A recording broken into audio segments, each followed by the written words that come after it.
లక్ష్మి అని పిలువబడే ఈమె రోజుకు 3 సార్లు నీటి కోసం కొండ దిగి ఇక్కడికి వస్తుంటారు. వీరికి మినరల్ వాటర్ అయినా ఫిల్టర్ వాటర్ అయినా ఇదే.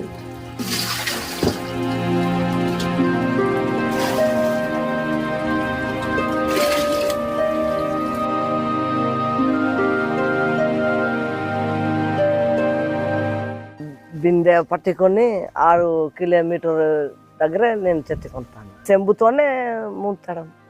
వర్షం వస్తేనే అది తగ్గుతుంది. ఇప్పుడు కూడా కొద్దిగా ఉన్నాయి. మీద అది ఆగిపోతుంది కానీ కింద కంటే అలా కొద్దిగా చెంబుతోటే ముంచుతాం.